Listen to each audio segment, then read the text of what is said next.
A'udzubillahiminasyaitonirrajim. Bismillahirrahmanirrahim.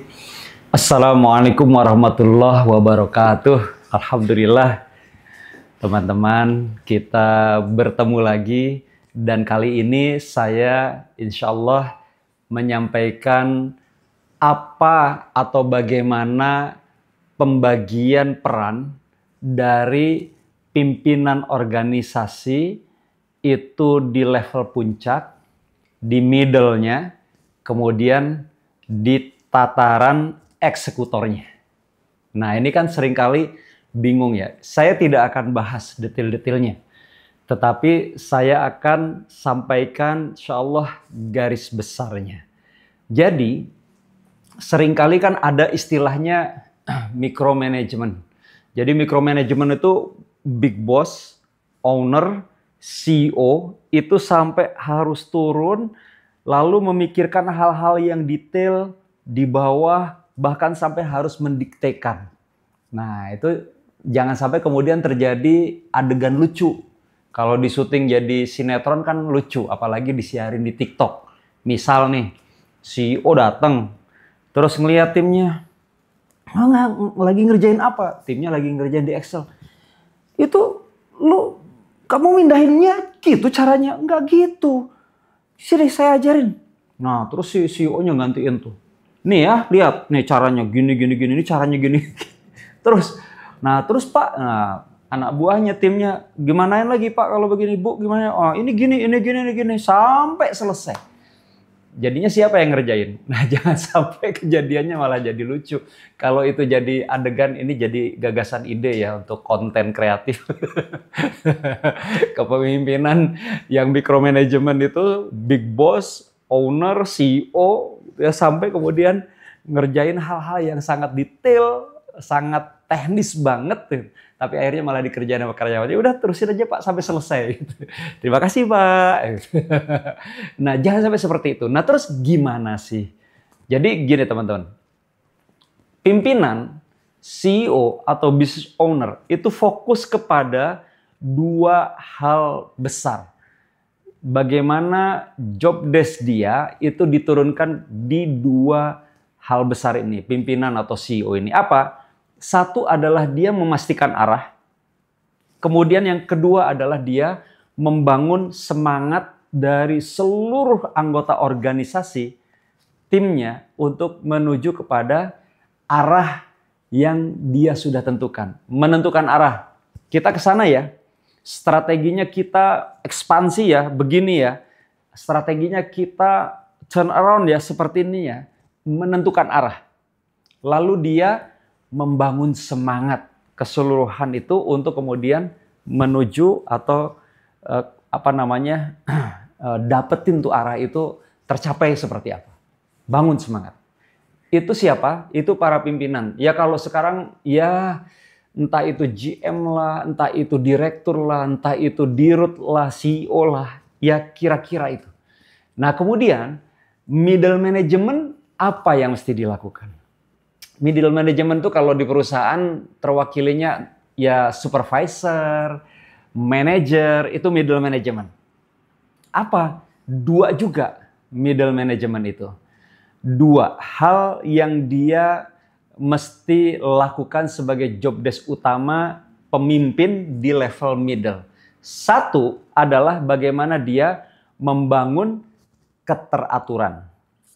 Ya. Membangun keteraturan. Yang kedua, dia memastikan ketaatan. Jadi, dia meng-create model, sistem, teknis, segala macam untuk bagaimana kebaikan itu bisa teratur, lalu orang-orang atau tim itu menjalankannya dengan taat. Oke, nah itu adalah job desk utama, area utama kewenangan pemimpin level middle. Nah lalu yang di bawah, yang maksudnya para pelaksana, eksekutornya, staff lah gitu ya, clerical dan segala macam, apa ininya, wilayah areanya. Dia hanya dua juga, apa? Teratur, taat. Nah jadi dua area yang kemudian itu di staff, di tim, di eksekutor, gitu ya, di cleriker, itu teratur taat. Di middle adalah bagaimana dia membangun keteraturan dan memastikan ketaatan, sementara pimpinan tadi. Nah, kira-kira filosofinya gini, semakin ke atas posisi seseorang, itu dia membangun kemampuan untuk mendatangkan bantuan. Jadi semakin tinggi posisi amanah dia, itu semakin dia harus makin pandai, cerdas, makin mengasah kapasitasnya untuk bisa mendatangkan bantuan dan mendapatkan bantuan itu. Nah, kita bisa lihat, nggak mungkin kalau seorang ketua RT, dia naik nanti ketua RW, camat, bupati atau wali kota, gubernur, presiden, makin ke atas itu nggak mungkin dia bisa kerjakan semua hal. Jadi makin ke atas tuh dia mesti memiliki kemampuan untuk menarik orang-orang terbaiknya untuk membantu dia. Tetapi yang tidak boleh salah, yang tidak boleh lupa teman-teman, bagaimana dia makin ke atas seiring dengan beban ujian yang semakin berat, dia semakin mampu untuk mendatangkan kemampuan dia untuk mendatangkan pertolongan, bantuan dari Allah Subhanahu wa Ta'ala. Sebagaimana janji kita dalam sholat, kita ini setiap kali sholat, apa yang kita minta setelah Maliki Yaumiddin, iyyaka na'budu wa iyyaka nasta'in. Hanya kepadamu aku menyembah, itu, beribadah, itu. Wa iyyaka nasta'in, dan hanya kepadamu aku memohon pertolongan. Jadi semakin besar, semakin tinggi, semakin berat posisi amanah seseorang, itu dia semakin merasa dirinya itu tergantung dan hanya Allah saja yang maha mampu, yang maha besar, yang bisa menolong dia, bukan yang lain. Nah, maka kemudian ketika naik permintaan bantuan itu, Allah yang kemudian akan menggerakkan dan mempertemukan kita dengan siapapun yang Allah mungkinkan dan izinkan membantu menyelesaikan urusan-urusan kita. Gitu teman-teman. Rumusnya, rahasianya insya Allah. Jadi setiap sholat loh kita. Kalau yang wanita kan ada haidnya. Tapi kalau yang laki-laki itu kalau nggak pakai sholat sunat aja.